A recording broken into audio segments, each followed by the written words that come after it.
ജിതിൻ ദേവ് എന്നല്ലേ പേര്? ജിതിൻ ദേവ്. കേൾക്ക്, എന്താണ് സാർ ഇന്നത്തെ നിങ്ങളുടെ ADGP ശ്രീലേഖ അവരുടെ ഒരു സ്റ്റേറ്റ്മെന്റ് ഞാൻ ഇന്ന് കണ്ടു. ഇന്നാണ് സാർ കണ്ടത്. ആരാ ADGP ശ്രീലേഖ? അവരിന്ന് പ്രസംഗിക്കും പറയാം, അവരിന്ന് പുറത്തിറങ്ങി പരസ്യമായിട്ട് പറയാണ് സാർ. അറിയോ, മേയറാക്കാം എന്ന് പറഞ്ഞുകൊണ്ട് എന്നെ കൊണ്ടുവന്ന് പറ്റിച്ചു. ആളുകൾ പലതും പറയുന്നുണ്ട്, ആളുകൾ അങ്ങനെ പലതും പറയും. അവർക്കൊക്കെ പിന്നെ എന്താ പണി? മേയറാക്കാം എന്ന് പറഞ്ഞാണ് എന്നെ മത്സരിപ്പിച്ചത്. അനാവശ്യ ചൂണ്ട താങ്കൾ ഇട്ട് കൊടുക്കുകയാണേ. ആദ്യം മുന്നേറ്റം തരാം. ഞാൻ പറഞ്ഞുതരാം. ഇത് തിരുവനന്തപുരം കോർപ്പറേഷനാ, തൃശ്ശൂർ കോർപ്പറേഷനിലെ നിങ്ങളുടെ ഷെഫീർ എന്തായാലും ശ്രീലേഖ മാഡത്തിന്റെ കണ്ണീരാണല്ലോ. ആ ഷെഫീറിനോട് ഒന്ന് പറയണം അയ്യപ്പാസെ, വല്ലപ്പോഴും പോയി കൊച്ചി പോയി ദീപ്തി മേരി വർഗീസിന്റെ കണ്ണീരോട് നോക്കാം. നാണോ മാനോ ഇല്ലല്ലോ. ശ്രീലേഖ മാഡം തന്നെ പറഞ്ഞിട്ടുണ്ട് 1.5 വർഷമായുള്ളൂ ഞാൻ പാർട്ടി വന്നിട്ടുള്ള കാര്യം എന്നുള്ളത്. ദീപ്തി മേരി വർഗീസിനെ നിങ്ങൾ എന്താ കൊടുക്കാൻ? അവിടെയാണ് പ്രശ്നം. ഞാൻ നേരത്തെ പറഞ്ഞ KM ഷാജിയുടെ മതമാണ് പ്രശ്നം.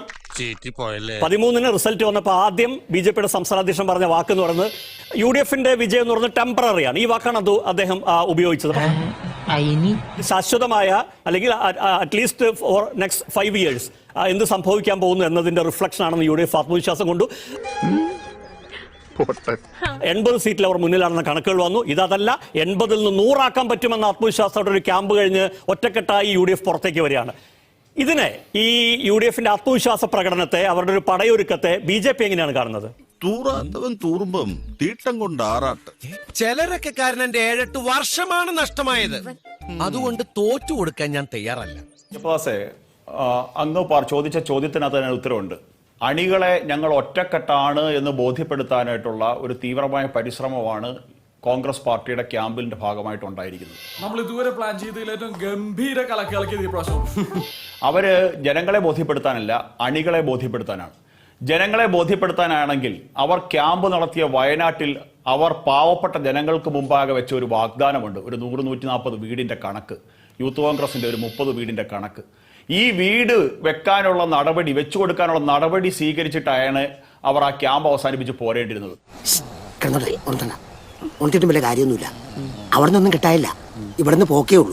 അതുതന്നെയാണ് ഇന്നലെ ശ്രീ രമേശ് ചെന്നിത്തല ഈ ക്യാമ്പിന് ശേഷം മാധ്യമങ്ങളെ കണ്ടപ്പോൾ പറഞ്ഞത്.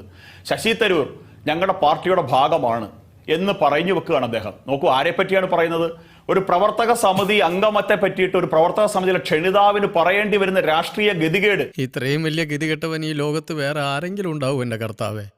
നിലവിലുള്ള സീറ്റിനേക്കാൾ, അതായത് 2021 സീറ്റിനേക്കാൾ അധികം 30 സീറ്റിൽ മത്സരിക്കണമെന്ന് മുസ്ലിം ലീഗ് ആവശ്യപ്പെടുകയാണ്. സ്വന്തക്കാരനൊന്നുമല്ല, പിന്നെ അവനെ നമ്പിയാണ് ഞാൻ ഇങ്ങനെ ആയത്. മതമാണ് പ്രശ്നം എന്ന് പ്രസംഗിച്ച ഒരു രാഷ്ട്രീയ പാർട്ടി, നേതാക്കന്മാരുള്ള ഒരു രാഷ്ട്രീയ പാർട്ടി ഞങ്ങൾക്ക് അധികം സീറ്റ് വേണമെന്ന് ആവശ്യപ്പെടുകയാണ്. മലബാറിൽ മാത്രമുണ്ടായിരുന്ന മുസ്ലിം ലീഗ് കോൺഗ്രസ് എന്ന് പറയുന്ന ഊന്നുവടിയിൽ താങ്ങി ഇന്ന് തെക്കൻ കേരളത്തിലേക്ക് വ്യാപിച്ചു തുടങ്ങിയിരിക്കുന്നു. പാമ്പാവൻ, നല്ല അസല് വിഷപ്പാമ്പ്. തിരുവനന്തപുരത്ത് അവർക്ക് 12 സീറ്റുകൾ ഉണ്ടായിരിക്കുന്നു. പത്തനംതിട്ടയിൽ ആദ്യമായി 4 സീറ്റുകൾ പിടിച്ചിരിക്കുന്നു. എറണാകുളത്ത് 66 സീറ്റ് ഉണ്ടായിരിക്കുന്നു. തൃശ്ശൂർ 85 സീറ്റ് ഉണ്ടായിരിക്കുന്നു. മധ്യ കേരളത്തിലേക്കും തെക്കൻ കേരളത്തിലേക്കും മുസ്ലിം ലീഗ് കോൺഗ്രസിനേക്കാൾ വലിയ ഒരു രാഷ്ട്രീയ പാർട്ടിയായിട്ട് വളർന്നു വരുന്ന കാണുന്നു. ആശാന്റെ കഴിവെച്ച് നോക്കുമ്പോ ആശാൻ ഈ ലെവലിലൊന്നും അറിയപ്പെടേണ്ട ആളല്ല, കുറച്ചും കൂടി ലോ ലെവലിൽ അറിയപ്പെടേണ്ട ആളാണ്. ഏതെങ്കിലും സാഹചര്യത്താൽ കോൺഗ്രസിന് അധികാരം കിട്ടും, അല്ലെങ്കിൽ UDFന് അധികാരം കിട്ടും എന്നുള്ള ആ ലക്ഷ്യം നിറവേറ്റി കഴിഞ്ഞാൽ ഇവരെന്ത് ചെയ്യും?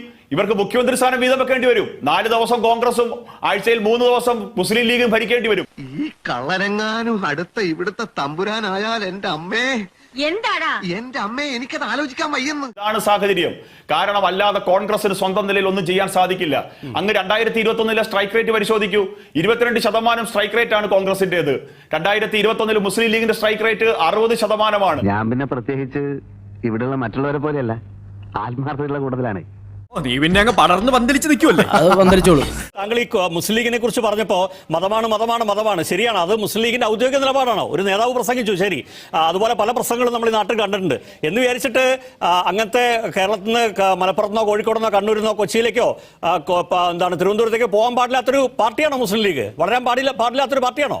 അവനെ പറ്റി നാട്ടുകാർക്ക് ശരിക്കും അറിയില്ല. ഏതെങ്കിലും ഒരു തലയ്ക്ക് വെളിവില്ലാത്തവൻ എവിടെങ്കിലും ഒരു ക്രിസ്ത്യൻ ബഷറിക്ക് നേരെ ഒരു ആക്രമണം നടത്തി അത് BJPയുടെ പ്രഖ്യാപിത നിലപാടാണ് എന്ന് പറഞ്ഞു വെക്കുന്ന അയ്യപ്പദാസിനെ പോലുള്ള മാധ്യമപ്രവർത്തകരെ ഈ ചോദ്യം ഇല്ലില്ല, ദ്രോഹിക്കാനായിട്ട് തന്നെ വന്ന് കയറിയിരിക്കുകയാണ് അശൂലം. ഒരിക്കലും ഇല്ല. അത് വെറും ഇല്ല, അത് ദുർവ്യാഖ്യാനം മാത്രമാണ് ശ്രീ ജിതിന്റെ. ഏതെങ്കിലും ഒരാൾ പറഞ്ഞാലൊന്നും നമ്മൾ സംസാരിച്ചിട്ടുണ്ടെങ്കിൽ അതിനൊക്കെ എന്തെങ്കിലും അടിസ്ഥാനം ഉണ്ടാവും. പിന്നെങ്ങനെയാണ് ഇതൊന്നും ആർക്കും അറിയില്ലെന്നാ വിചാരം. മുസ്ലിം ലീഗിന്റെ സംസ്ഥാന ജനറൽ സെക്രട്ടറിയോ അല്ലെങ്കിൽ പ്രസിഡന്റോ മറ്റോ ഇതാണ് ഞങ്ങളുടെ നിലപാടെന്ന് പറഞ്ഞിട്ടുണ്ടോ? കെ എം ഷാജി തള്ളി പറഞ്ഞിട്ടുണ്ടോ? കെ എം ഷാജി പറഞ്ഞത് തെറ്റാണെന്ന് പറഞ്ഞത് എവിടെയാണ്? കേൾപ്പിച്ചു തരും. അത് ഉത്തരം പറ. അത് കെ എം ഷാജി വിവരക്കേടാണ്, ശുദ്ധ വിവരക്കേടാണെന്ന് പറഞ്ഞത് അപ്പൊ അവർ എൻഡോഴ്സ് ചെയ്യുന്നതാണ് നിങ്ങൾ നിലപാടെടുക്കുന്നത്? അയ്യപ്പദാസെ അല്ല, അതാണ് അവരുടെ നിലപാടെന്ന് നിങ്ങൾ എൻഡോഴ്സ് രഹസ്യമായിട്ട് പറഞ്ഞത് ഇപ്പൊ പരസ്യമായിട്ട് പറഞ്ഞു തുടങ്ങിയിരിക്കുന്നു, അത്രേ ഉള്ളൂ. ഈ രാജ്യത്തിന്റെ ഭരണ സാരഥ്യത്തിലേക്കുള്ള പ്രഥമ കാൽവയ്പാണിത്. പക്ഷേ അത് എന്റെ ചെലവ് കഴിയുമ്പോൾ നടക്കില്ല. നിങ്ങൾ ഈ പറഞ്ഞ ക്രൈസ്തവ വേട്ട BJP നടത്തുകയാണെന്ന് പറഞ്ഞപ്പോ ഞങ്ങളുടെ സംസ്ഥാന അധ്യക്ഷൻ തുറന്നു പറഞ്ഞു ഞങ്ങൾക്ക് അതല്ല നിലപാട് എന്ന് ഞങ്ങൾ പറയാൻ തയ്യാറായില്ലേ? അല്ല, അവിടെ ഒരു പ്രശ്നമുണ്ട് BJP നേതൃത്വത്തിന്റെ എന്ന BJP നേതൃത്വമോ അല്ലെങ്കിൽ BJP-ക്കാരോ പോയി നേരിട്ട് ചെയ്തു എന്നല്ല. താനെന്താണ് മോന വെച്ച് സംസാരിക്കണത്? എന്താണെന്ന് വെച്ചാൽ തെളിച്ചു പറ.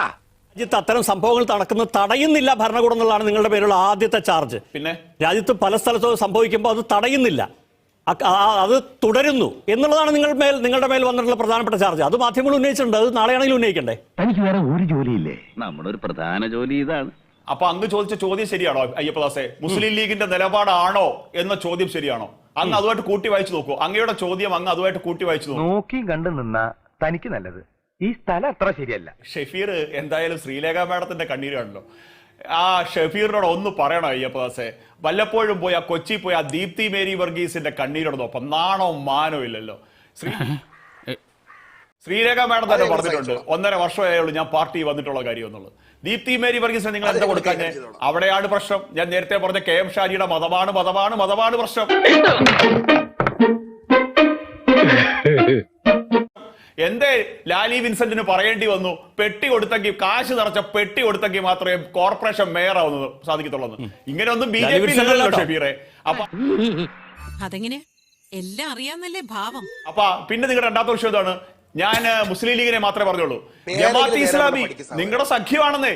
വെൽഫെയർ പാർട്ടി നിങ്ങളുടെ സ്വന്തമാ. PM ശ്രീ എന്ന് പറയുന്ന നിങ്ങൾ ഭരിക്കുന്ന സംസ്ഥാനങ്ങളിലെല്ലാം ഒപ്പിട്ടതിന് ശേഷം PM ശ്രീയെ നിങ്ങൾ ഈ പറഞ്ഞ മുസ്ലിം സംഘടനകൾക്ക് വേണ്ടിയിട്ട് കേരളത്തിൽ എതിർത്തപ്പോഴേ നിങ്ങളുടെ വിധി എഴുതാൻ ജനം തീരുമാനിച്ചിട്ടുണ്ട്. അതുകൊണ്ട് തദ്ദേശ തെരഞ്ഞെടുപ്പിൽ പഞ്ചായത്ത് കിട്ടിയ മേന്മയുമായിട്ട് നിങ്ങൾ എന്താണ് കനകലുവിന്റെ മാന്ത്രിക വടിയൊക്കെ ആയിട്ട് 100 പിടിക്കുമെന്ന് വന്നു കഴിഞ്ഞാൽ കേരളത്തിന്റെ പൊതുസമൂഹം നിങ്ങൾക്ക് അതിനുള്ള ഉത്തരം തരും. നിങ്ങൾ അധികാലമൊന്നും കാത്തിരിക്കേണ്ട. എന്തായാലും മാധ്യമ വാർത്ത ശരിയാണെങ്കിൽ ഏപ്രിലൊക്കെ തെരഞ്ഞെടുപ്പ് നടക്കും. അപ്പൊ റിസൾട്ട് വളരെ വൈകാതെ തന്നെ നമുക്ക് അറിയാൻ പറ്റും. അതുകൊണ്ട് ഷെഫീറെ, BJP-ക്കാരുടെ കണ്ണീരൊപ്പം നടക്കുന്ന സമയത്ത് സ്വന്തം കൂടപ്പുറപ്പിന്റെ, സ്വന്തം സഹപ്രവർത്തകയുടെ കണ്ണീരും കൂടെ കാണാനുള്ള ഒരു സാമാന്യ മര്യാദ കാണിക്കാനുള്ള ശ്രമവും കൂടെ നിങ്ങളുടെ ഭാഗത്തു നിന്ന് ഉണ്ടാകണം. കിട്ടിയ മുതലും പലിശ ചേർത്ത് കിട്ടി. ഇതാ പറയണത്, എലി എത്ര മതിച്ചാലും പുലിയാകുകയില്ലെന്ന് ഓരോരുത്തർക്ക് ഓരോന്ന് പറഞ്ഞിട്ടുണ്ട്. BJP ഭരിക്കും 2026 കേരളം എന്ന് പറയാനുള്ള കോൺഫിഡൻസ് അല്ലെങ്കിൽ അത് താങ്കൾ കാണിക്കുന്നില്ല. അത് പ്രാക്ടിക്കൽ ആവുന്നതിന്റെ ഭാഗമാണോ? 2026 വികസിത കേരളം യാഥാർത്ഥ്യമാകുമെന്ന് പറയാനുള്ള ആത്മവിശ്വാസം ഞാൻ പ്രകടിപ്പിക്കുന്നു അയ്യപ്പദാസ്. BJP അധികാരത്തിൽ 2026 BJP NDA നേതൃത്വം കൊടുക്കുന്ന വികസിത കേരളം യാഥാർത്ഥ്യമാകും എന്നുള്ള ആത്മവിശ്വാസം ഞാൻ പ്രകടിപ്പിക്കുന്നു. അപ്പൊ അതിന്റെ ട്രാൻസ്ലേഷൻ ആണ് BJP ഭരിക്കുന്നു, പക്ഷെ അത് പറയില്ല. ശരി, ഞാനത് പറഞ്ഞാൽ അയ്യപ്പദാസ് 2026 നിയമസഭാ തെരഞ്ഞെടുപ്പ് കഴിയുമ്പോൾ കേരളം ഭരിക്കുന്ന രാഷ്ട്രീയ പാർട്ടിയായിട്ട് BJP വളരും എന്ന ആത്മവിശ്വാസം ഞാൻ പ്രകടിപ്പിച്ചിരിക്കുന്നു. ശരി, പ്രകടിപ്പിക്കുന്നു. നമുക്ക് അവസാന റൗണ്ടിൽ 30 സെക്കൻഡ് വെച്ച് തരാം.